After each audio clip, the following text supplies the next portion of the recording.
Boy, I tell you, if revisionist history ain't something else, then Netflix gonna make it something even more than that. Welcome back, y'all, to the DeAndre Way.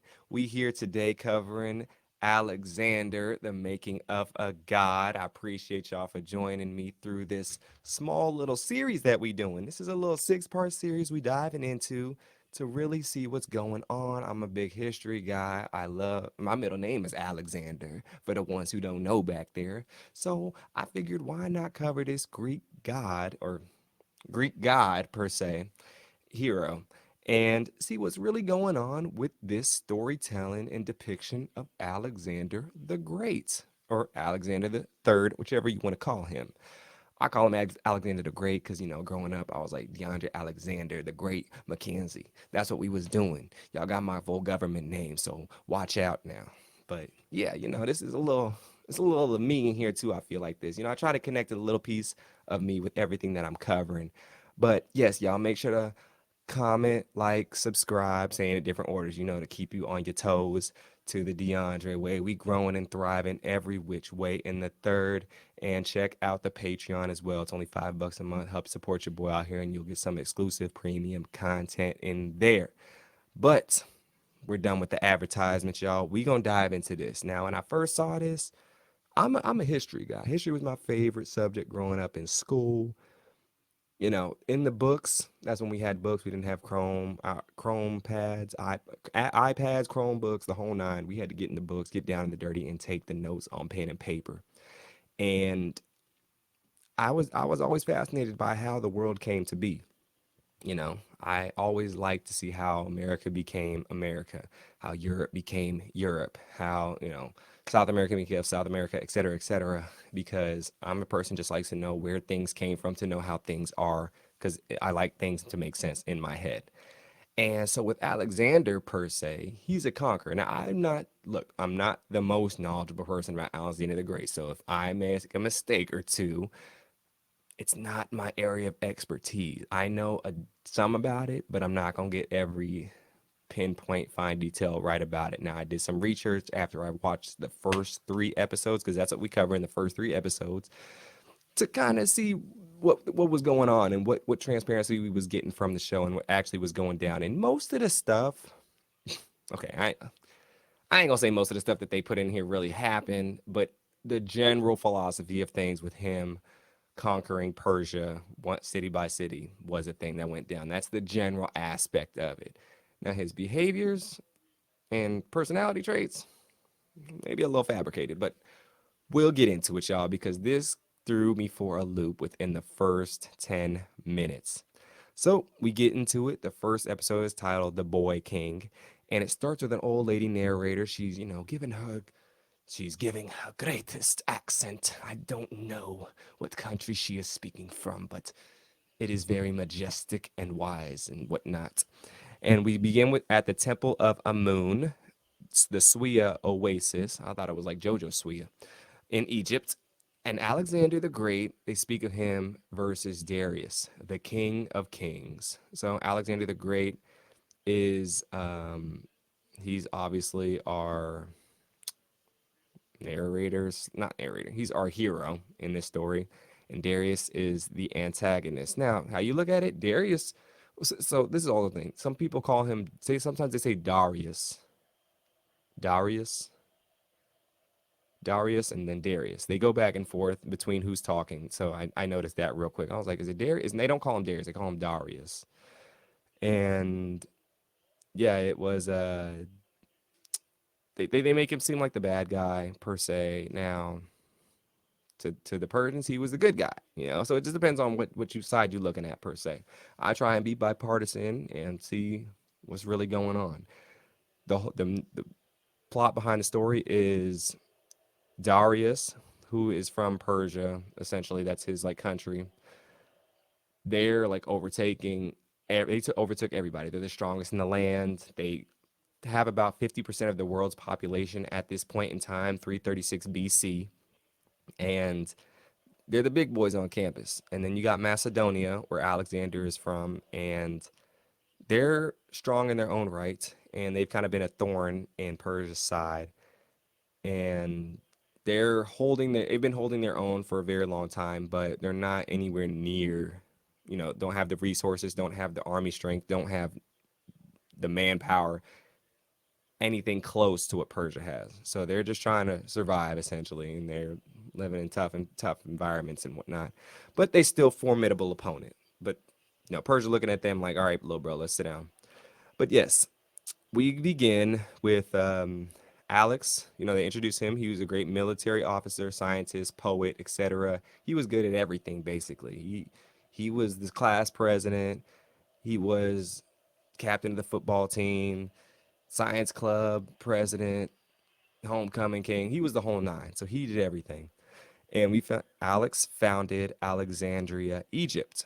And the story is, one many are enamored by because he was a conqueror. He showed no mercy. He pushed through all odds to overcome, the deficits that he was presented with and made a name for himself and his country. So, some archaeologists have been digging for many years and they continue to discover more about Alexander. We get a montage of people digging in modern time for more ruins, more artifacts, skeletons, etc.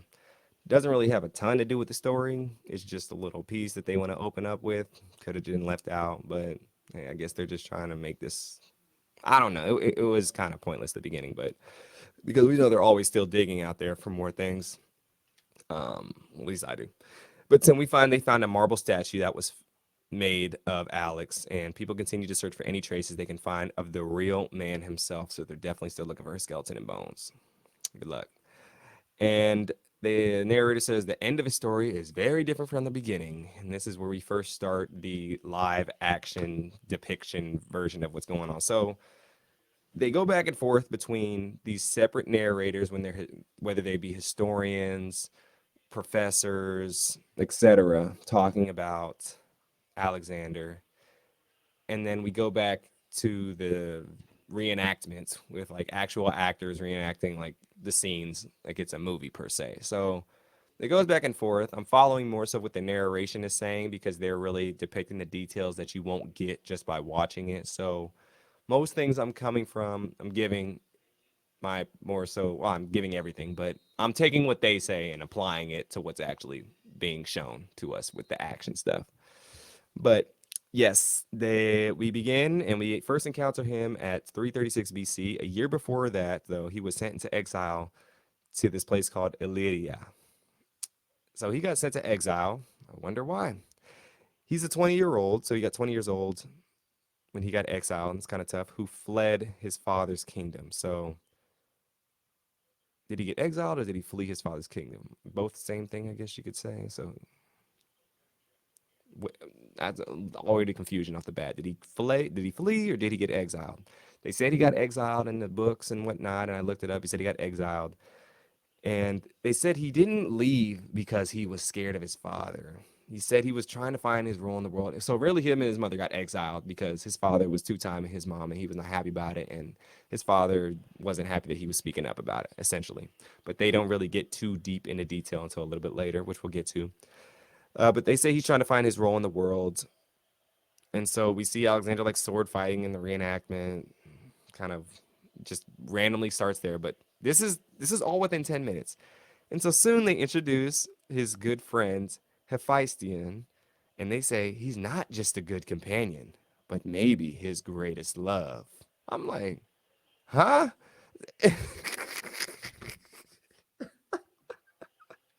Y'all, I kid you not. I was shook. I was watching the first episode on the plane, y'all, and all of a sudden, Alexander Hephaestion was getting it on and popping. I was like, what is going on? I was just like, whoa. I was not expecting it. It just kind of whipped me for a loop. And I was just like, wait. This is what they making Alexander the Great into? Like this is what he is, and it's literally the first 5 minutes. I mean, so if y'all like, like it get it on and cracking like that with a couple brothers, with a couple guys, like go ahead. But it just took me for a loop. And I had to, like, is that really how it was? So they explain uh, same-sex relationships were common in the Greek world. To be gay wasn't in their vocabulary. It was just a normal and a thing. Look, I had to do my research on that part because it's literally the beginning. So they said they call these companions. You know, Alexander had another companion named Ptolemy. If I'm saying that right, Ptolemy, who was close confidants. And a confidant, they said, oh, he may also be another lover. So confidant, companion, they're people really close to you, kind of like best friends per se, but you like doing stuff with your best friends. This was very interesting because I know Alexander had children, but they're making it seem like this was his true intention and this was his true love as his friends or his companions per se. Look, I ain't got no problem if that's the case, if that's the real story, but Hollywood is definitely feeding us some propaganda per se. There's no proof that this was actually the thing. There's no proof that he was actually getting it on and popping with his mate, his best man. There's no proof that the whole thing was true. This is just something that they pushed because back in the day, yes, they it was recorded that he had this close companion and that they grew up together, they were best friends, and they never really separated. And that was and same sex relations were not super uncommon in the Greek world per se.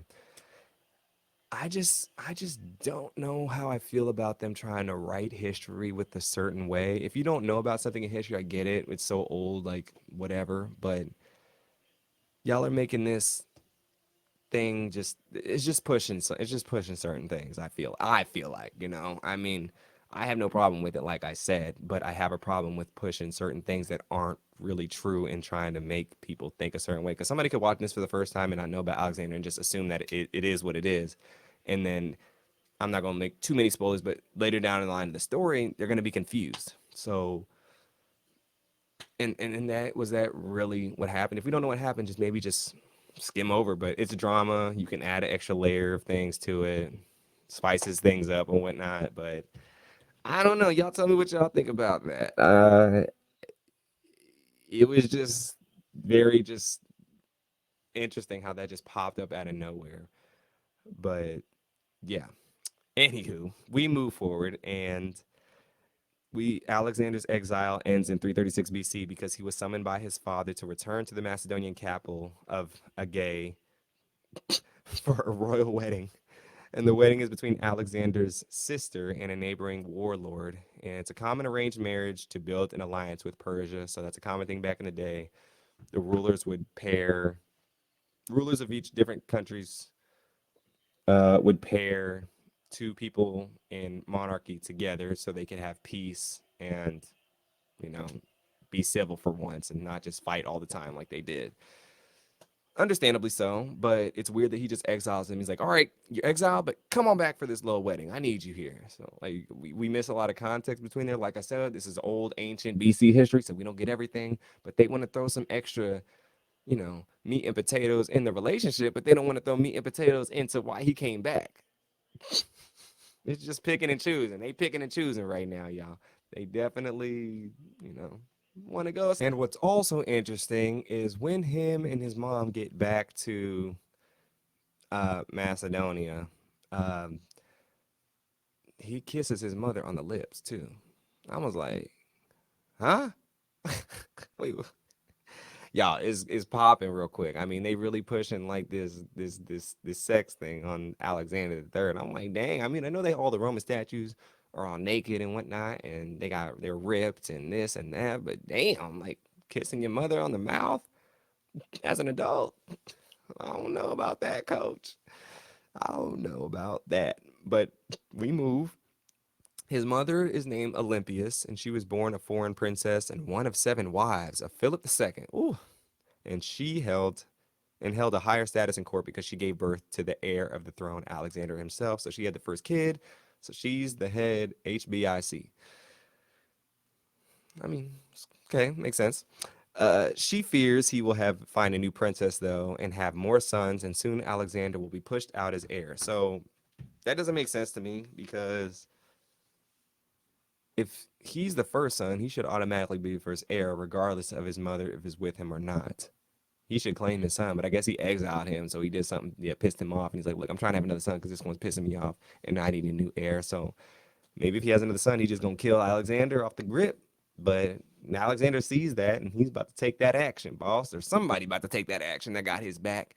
Because what we also don't get is Alexander was already building a resume for himself before all of this even went down. This is just where they want decided the story to take place.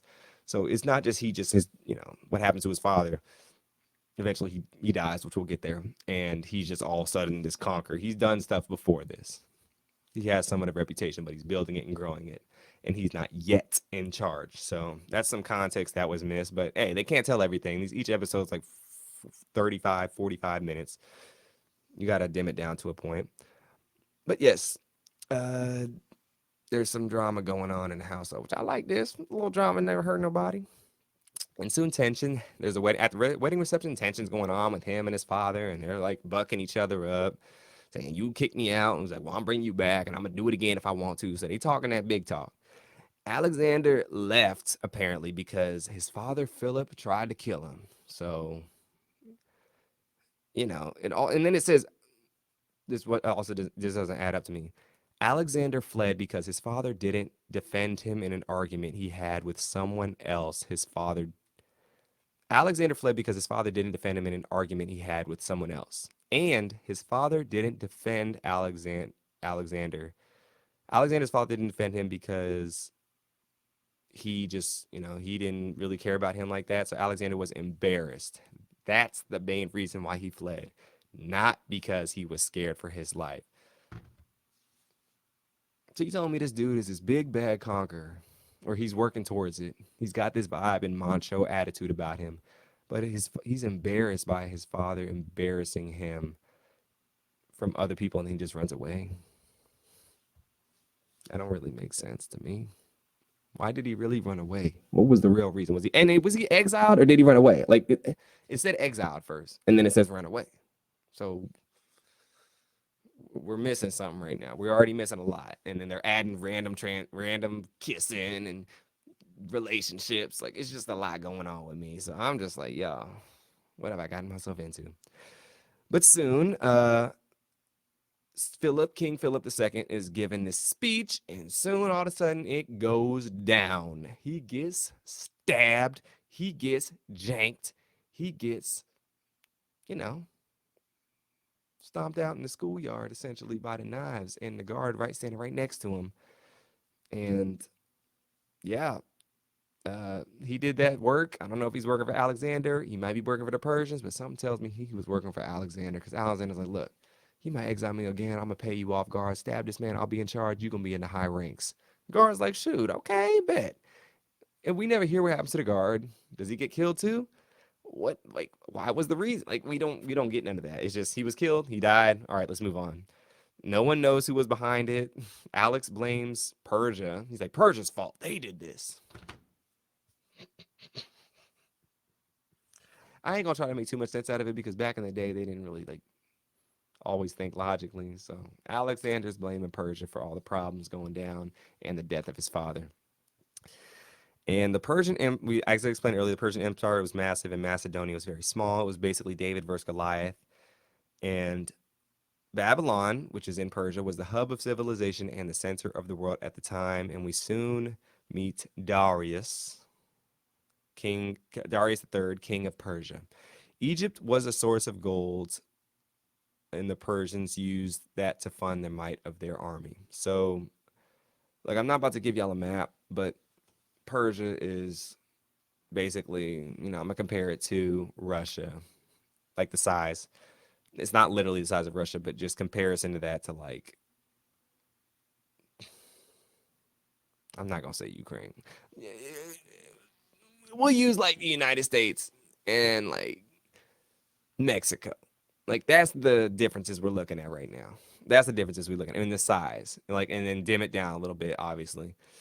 But yes, we soon get to this little scene where two dudes are like making the blueprint of Darius's new home, and Darius is like there talking to his mother, and then the guys like mess up the little statue, and he just looks at him like he's about to kill him, and they're just like aloof and goofy. I thought that was just a funny scene. And but we soon trying to figure out this murder. Alexander's mother could have been involved in the murder because she knew that if he gets married again, she's done. She's out of here. I mean, she's still the first most important wife, and she's like, if there's another one, I'm gonna be second fiddle, third, fourth, fifth. I can't have that. I need my nails done. I need my back massage. I'm not about to give it up to some heifer. So she might have took care of the business, and they're making it look like she was behind it because Philip had a daughter with his newer wife, Europa, and then Philip, even though he died, she still posed a threat to Eurydice, and Eurydice essentially dies in the bathtub. They show, and uh, Olympia says that she killed herself. She did it to herself, but she's the only one standing over her in this scene. Now, look, that's just the scene showing this. Who knows what really happened? What really went down? It was probably Alexander and his mom in cahoots. They killed this trick, and they're like, "Look, you guys to go.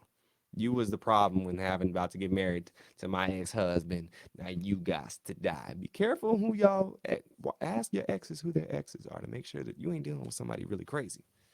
That might be the moral of this story."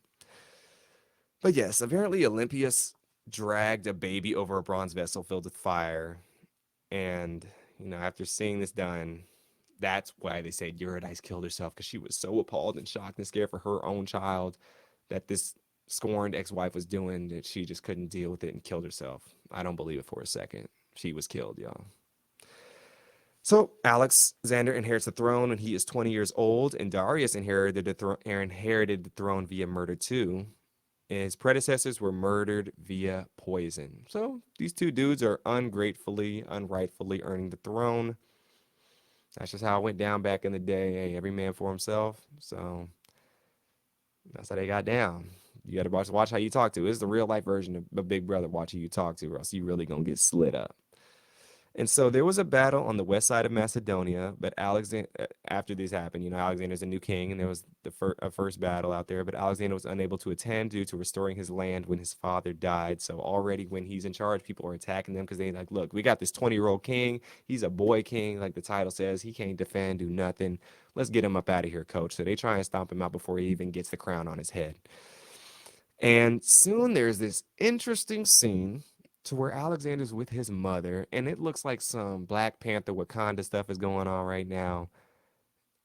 She basically gives him this drink, and he apparently gets really like drunk or like hallucinating, got mushrooms in it. I don't know what's going on, but he gets into this like, it's like Black Panther if you've seen it, when he falls down and he gets his powers and he sees his ancestors. It's that kind of setting going on, and he's just in this other reality and talking to his mother in the other reality and figuring out what his next move is, and then he suddenly like wakes up. It was Black Panther-esque. They definitely stole that, so they better give them credit.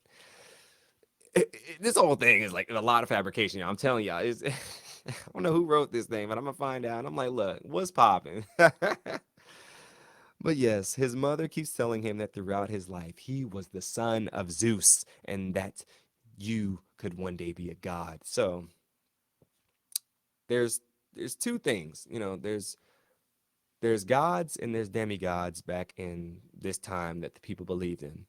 The gods, of course, Zeus, Aphrodite, Hermes, or not Hermes. Hermes is he's a messenger god. Hera,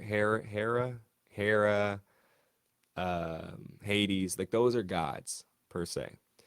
Demigod is a person that's half man, half god. So the gods apparently back in the day came to Earth and put themselves in human form and had sex with random women, and their children were demigods, and they had the power of the gods essentially, like Hercules. That's the most prime example of a demigod.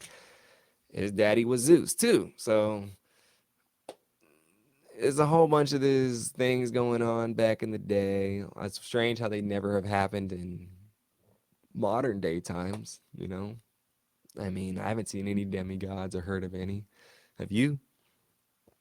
I don't really believe in that kind of stuff. It just seems a little far-fetched. And, back in the day, you could tell a story where a wolf ran up a tree and it ate berries and turned into a parrot or a bird. And people could believe it and tell a story about it, and then it became a mythical legend, mythological legend. That's just how it was back in the day because you didn't have no reason to know that they were lying. And imagination was the only thing you had. You didn't have iPhones, you didn't have computers, you have nothing. So you just had to make up these stories, and maybe that would just kept people entertained. So I don't really believe in all that. I think it's Disney Plus, but we move on. Uh, but yes, he thinks he's the son of Zeus, and so does his mother. But yes, Darius, though, had no perception of himself being a god. The Persians, that was a Greek thing that they believed in. Of course, the Greek, that's what they believed in, but the Persians believed to serve a god, while, the Macedonians believed in these gods, and then the Macedonian prince, Alexander, believed he was a demigod. Two different ways of thinking, different religions per se. So we also get word that the Persians studied a lot of the stars, bugs, insects, etc., and they were superstitious about how things happen with animal life, how the world actually went in real things. Not as, in the clouds per se as the Greeks. And we seen Darius and his wife are making out in bed, talking about Alexander the Boy King. They're like making out 1 second, and they're like, "So Alexander this, oh Alexander that." I'm like, y'all are tripping, and y'all wanting a three-way up in here because I'm thinking that's what they wanted.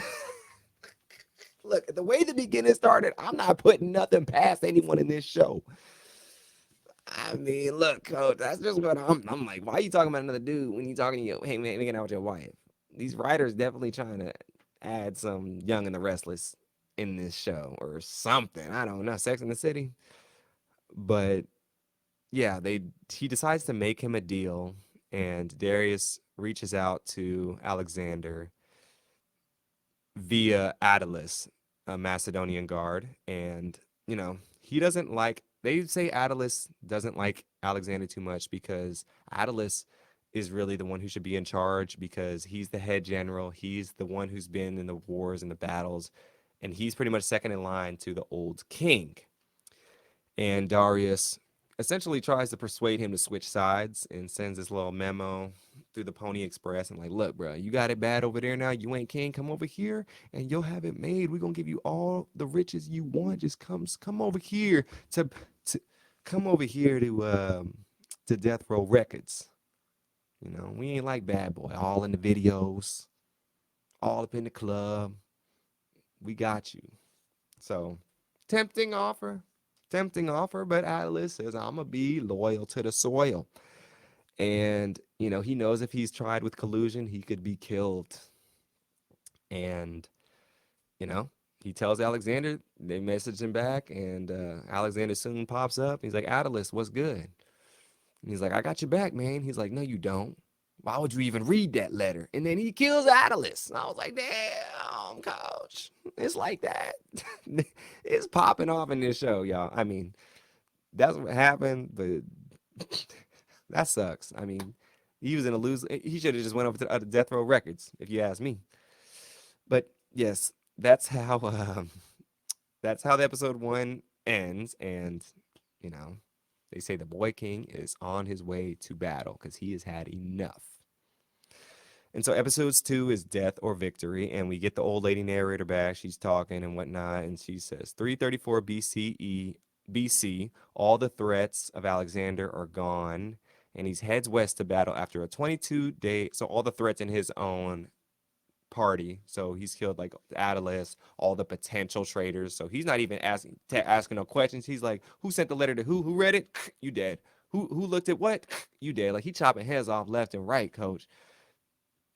And that's just what time he's on. He's not playing. He's like, I'm in charge. Y'all gonna listen, or else it's off with your head. I don't even want you to bat an eye. You good? Good.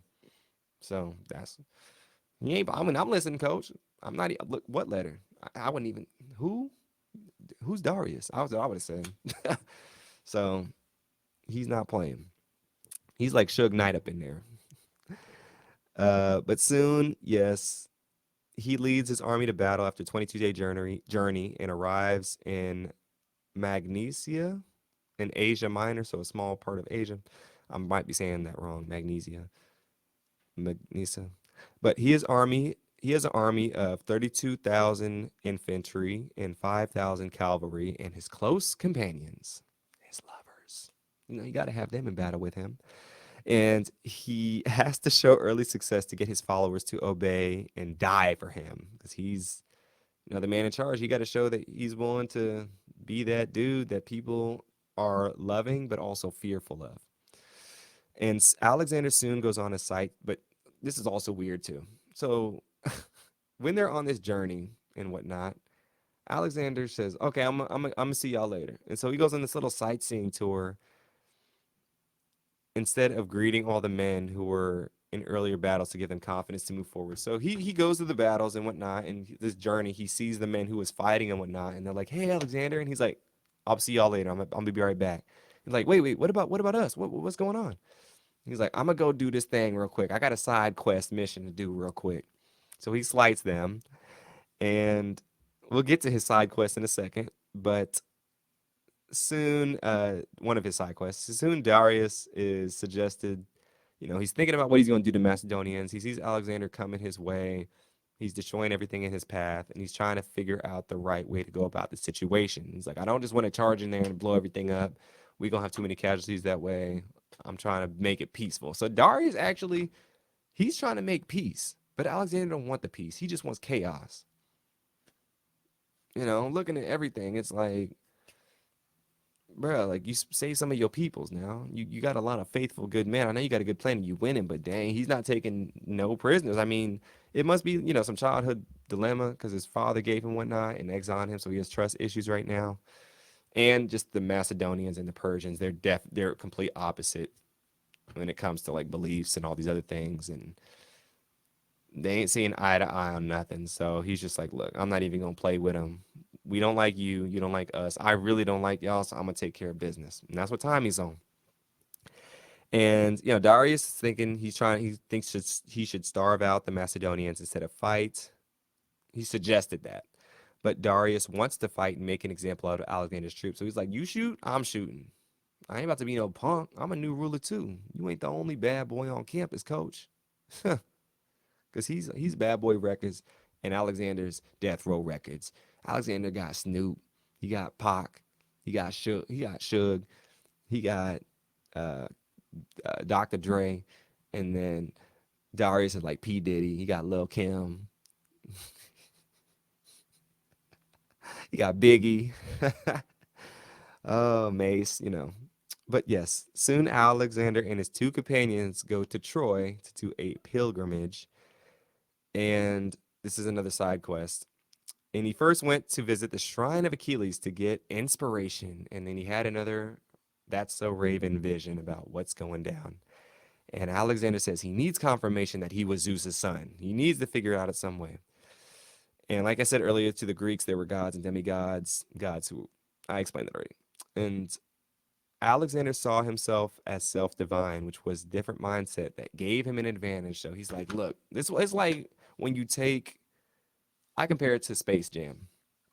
When they gave the Looney Tunes MJ secret stuff, it was just water. But they thought it was some secret stuff, which made them think that they were mightier than now, and they overcame the monsters to victory. That's what Alexander's feeling right now. He thinks that he just drank MJ's secret stuff, but he has it permanently because he's Zeus's son and he has the power. Now, sometimes that's all you need is just that confidence to get you over the hump. You just need that inner force, that inner drive to get you going and get your mind on the right track. If that works, kudos to him, man. We should all think we're demigods. Maybe Darius should have thought he was a demigod if that gave him the confidence. He's like, "What you drinking? You drinking that demigod juice? Let me get some of that." So that's kind of what time it was. It looked like I said, I don't believe in that stuff. It's just fable to me. But yeah, that's what he's doing. And we soon see Parmenion and Alexander discuss what to do about the upcoming battles, but their differences in strategies are astounding. Parmenion is an older general. He's been around the block. He fought with his father and whatnot. And he has the experience, and he really should be in charge. but he wasn't heir to the throne.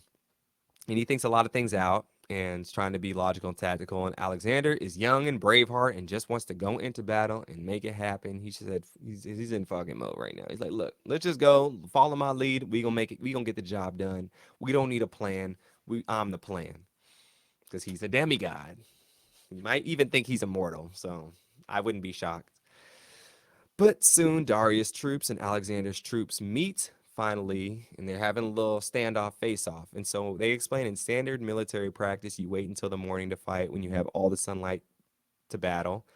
But Alexander's ready to attack no matter what time of day it is. And so, yeah, if it's maybe 5 o'clock, the sun's going down, both armies traditionally would, okay, we're going to sit down, eat dinner, go to sleep, wake up at 6 o'clock in the morning. We'll both start off with a fair fight because we'll have daylight because these fights last hours and whatnot. And you're fighting in the dark, you can't see nothing. That doesn't leave anybody with an advantage. So, but Alexander's like, I don't care. I'm a demigod. I got night vision, coach. Y'all can't see me.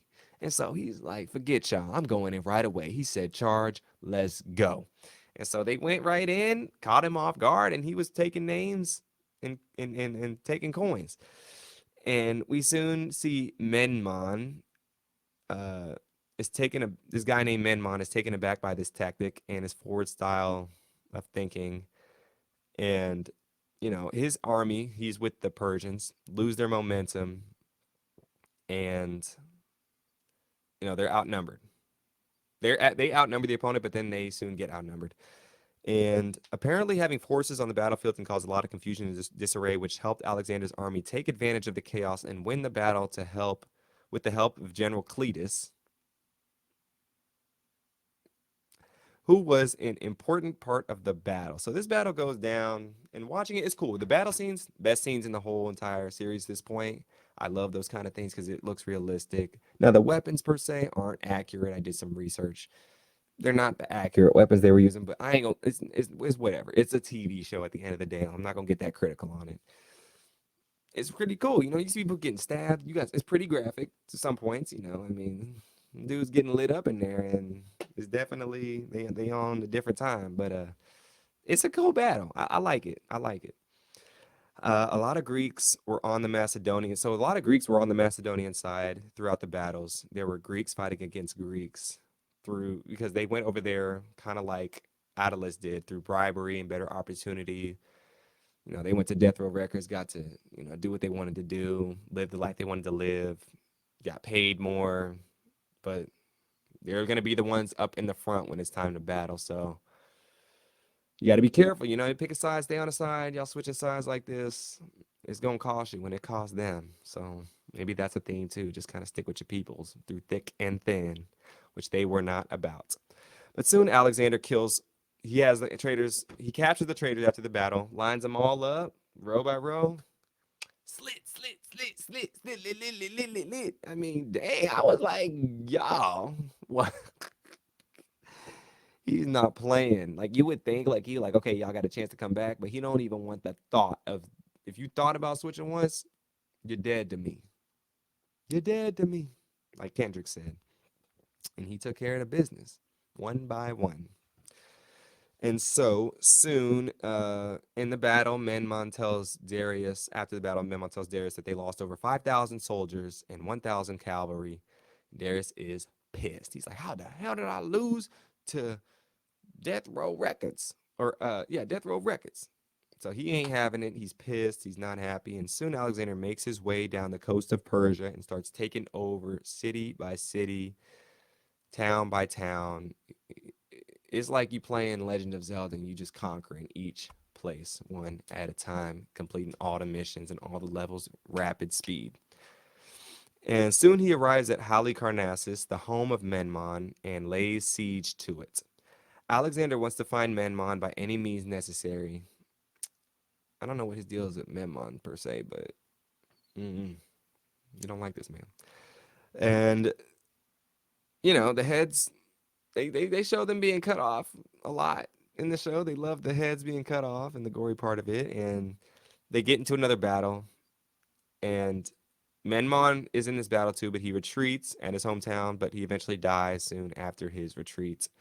And Darius is pissed because that was his ace boon coon. That was his homie. That was probably one of his maybe companions too, but he's not Greek, so it wasn't that kind of companion coach. But Darius soon is now the new leader because Memnon was in charge of that flank, and now Darius is in charge of everything. And he decides to head into battle himself against Alexander. So soon, Alexander heads to. Oh my gosh, what happened? Alexander heads to the city named Gordion because of this Gordian knot. And whoever untied this knot will become the Lord, Master, and ruler of Asia. It's another side quest. It's another mission. It's another God, things the God sent forth. And I'm like, okay, this knot is clearly man made. And nobody could untie it. That's what you're telling me, coach. I think this whole thing was a hogwash baloney. Ain't no Gordian knot. And all he does, the Gordian knot, is get his knife. He tries to untie it, gets his knife, it's untied. I'm like, bruh, you didn't even untie the knot. Yeah, this show is a trip. It's a trip. It's you got to. I watch it in light comedy. I think it should be a comedy rather than so serious. But that's just me. There's just a lot of humor going on right now. And he accomplishes the side quest and adds to his influence. And that's where episode 2 ends and episode 3 begins, which is titled Face to. So at the beginning of this episode, Darius is ready to take the fight to Alexander and isolate him. Darius knows that defeat at Granicus is serious and he's ready to stop Alex in his tracks. He ain't playing no games. Alexander prepares his army for battle and is going to flank the Persians as the Persians plan to attack them head on. So he has a game plan. He might have learned from the battles because at the beginning of the battle, he's like, I'm just gonna go straight in there and do what I do. He might have some superior fighting tactical skills. I mean, they did show him practicing his sword fighting at the beginning of the series, so maybe he had some secret demigod fighting tactics or something like that. I don't know. But he's like, look, we need to play in this time because he's severely outnumbered in this next battle, which will be like 40,000 to 100,000, I believe. And yeah, he's preparing his troops and whatnot. And before the battle, both kings give euphoric speeches to their troops. They're both hyping them up before the big game because it's definitely life or death situation. And they need them to have that MJ secret stuff on ready. Alexander stuff, he has it, but he needs feeding them that God stuff, and he's probably like God stuff, and he's probably like, you guys are all gods, just not the God like I am, but we're gods. We can't be defeated. And a better speech, halftime speech, pregame speech, definitely can go a long ways.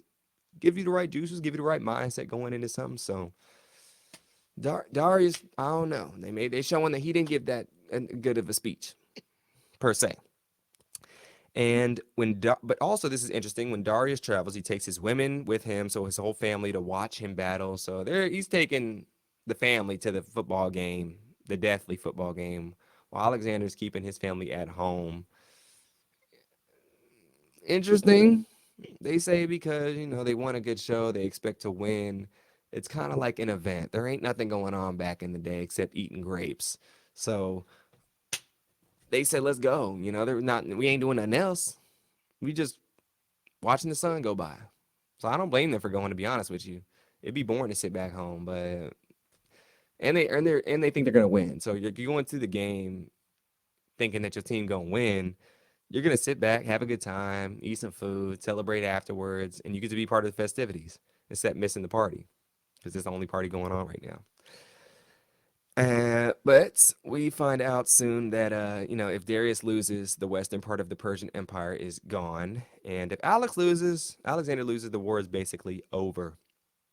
And it was also historically correct, or in history books and online, that says Persians usually brought their families to battle. That was just the norm for them.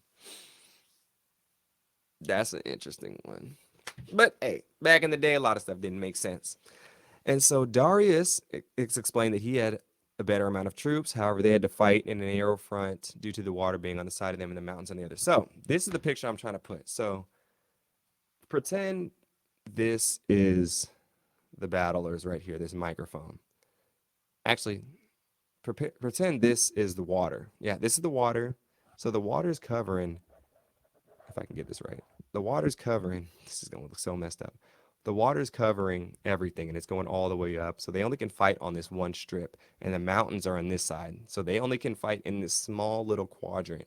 Well, that evens out the battle because if you got better fighters and better tactics, you're just going to chop them down slowly but surely and keep moving forward. So the texture and landscape didn't help. They should have got some dudes in the mountain if they could, but back in the day, they didn't have hiking shoes either. They're fighting in sandals and flip flops.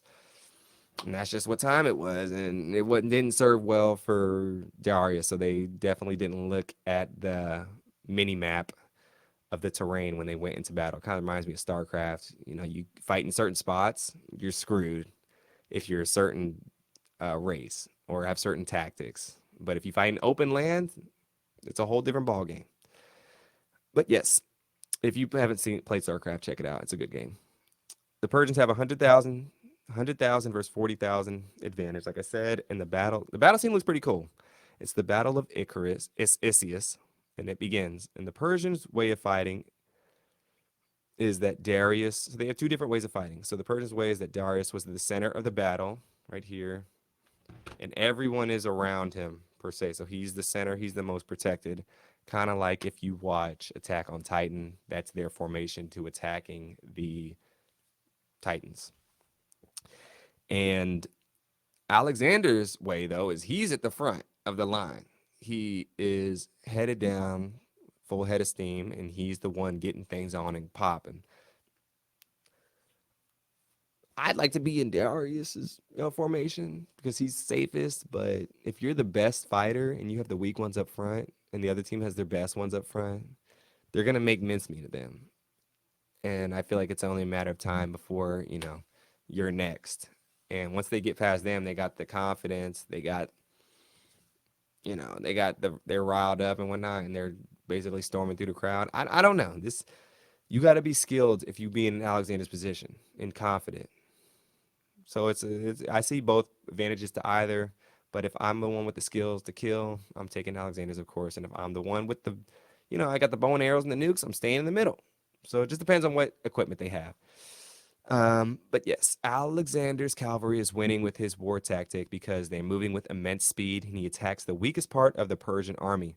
Darius's bodyguards soon tell him to retreat because they getting lit up. It's looking real peak for them, and he's in danger. And he doesn't, and soon he leaves and flees. And they say he doesn't leave because he's scared. He leaves because if he doesn't, then the Persian house will fall and they will not have another day to fight. So they won the battle, but we gonna win the war. Let's get the hell up out of here. And so when they get up out of there, everyone's confused on the Persian side. They're lost, dazed, and it's just a mess for them. And Alexander takes advantage of the flanks of the battle. And once Darius leaves, all the other Persians try to follow them too, because he's just following the leader settings. But then they're running after him, and they're getting sliced in the back. They're getting arrows pointed through them. It's bad. I mean, it's pretty bad for them. Very underdog definitely won the game. It's like if the Carolina Panthers beat the Kansas City Chiefs. It's something like that. We know that ain't happening anytime soon. But that's what if the Carolina Panthers won. Bryce Young starts playing like he was at Alabama again. And Patrick Mahomes has his Texas Tech team. But soon Darius, yes, he leaves the battle. But what he does do is he forgets the women and children behind. Bruh. Darius is like, look, I got my companions. Y'all, when I saw he left his women with his wife and his daughter behind, I was like, bruh. And he didn't go back for him because he wanted to, but his companion said, don't do it. They was on some other kind of time, coach. But Netflix didn't want that to be. They didn't push that part though, because they're like, look, we'll keep it to the Greeks, and that's it. But yes, his wife and daughter are left behind, and Alexander takes over Darius's camp, and then takes over. Excuse me, takes over his family. And we also get explained too that the Persians were very upper crust and elegant, and they thought of themselves in that manner. And typically, the outcome after battle, if women were in the battle, Rape and death was in their fate, and they were at the mercy of the opposition. And it looked like that's what time it was, but we know they're making it seem like Alexander ain't on that kind of time. He's on a different clock. But, he captures them and he's, you know, showing his stuff, strutting his stuff, poking his chest out a little bit. And they have a little chat. Not really leading. It doesn't really, they don't really say too much, but it just seems like he's flaunting his victory over them too. And they're at the mercy. And soon Darius sends Alex a letter that says he's trying to make a deal. He's like, look, okay, you won, coach. Here we go. So he says they get to keep all the territories and the cities that they conquered, plus a ransom in exchange for his family. Alex looks at this note and rips it up. He's like, what note? You thought I was playing? That's the problem. See, some people, this is a real life thing too. Some people be playing with you so much that when they want mercy and they come back to you, it's too late. You can't show them no mercy. You got to teach them a lesson because this is the one time they're going to learn and they didn't learn in the past. So you just got to go through with your plan on what you're going to do. A lot of people realize that, dang, I should have listened to this guy. I should have been nicer. I should have been a better person. No, no, no, no, no, no. It's too late now. So I'm going to have to just do what I want, do what I got to do to really get my point across so this never happens again with none of your followers. But you got to be the example of what I want to keep. That's what time. I like that though. Finish the job, coach. Finish the job. Even though you got what you need, and if he's offering you like, a big time contract, maybe just be cool with it. But hey, he's on that mindset. I've definitely been on that mind track before to where there is no time for deals or no deals. It's just time for action. And yes, he does declines the offer of peace, and Alexander soon gets information out of Stateria, Darius's wife, about Egypt, and she says that's the center of the hub. That's where everything's going. If you take over that, you basically have everything. And Alexander eventually, he declines the offer, of course, and he said he's coming for Darius and his throne. And but Alexander said he's going to head towards Egypt first, and he wants to control all of Egypt because it will have unlimited resources and supply of his army, and with that power, he will be unstoppable and complete his dual monster transformation. And because Egypt is the capital of the world, and soon we end with the episode 3 of Alexander arriving at the gates of Pelusium. Pelusium? I'm saying that wrong. And that ends episode 3. So this episode had a lot of revisionist history with the personal aspects of things. They're just throwing things in there to make it a TV show. It's a TV show at the end of the day. Pushing things, sure. There was some speculation that that's how he was anyways, kind of like Abraham Lincoln. But I don't see them doing that to Abraham Lincoln. They might. I don't know. I haven't seen the movie Lincoln. If they did that, let me know. But first 3 episodes, it was entertaining. It kept me entertained because I like the history and whatnot. And it's Alexander the Great. Like, how can you not be entertained by it? I'd give those first 3 episodes a cumulative score of about a 7.5, maybe 8, just because of the action scenes were really, really good. But the revisionist history just made it go down for me for them trying to make a story out of not fiction or realistic story. They're just going off suspicion of things. But I'm looking forward to seeing the rest. I mean, it's history, so I know what happens, but to see it play out, I don't know everything, so hopefully I'll get some details and learn something that I didn't know. I understand Darius' motives. I understand Alexander's motives.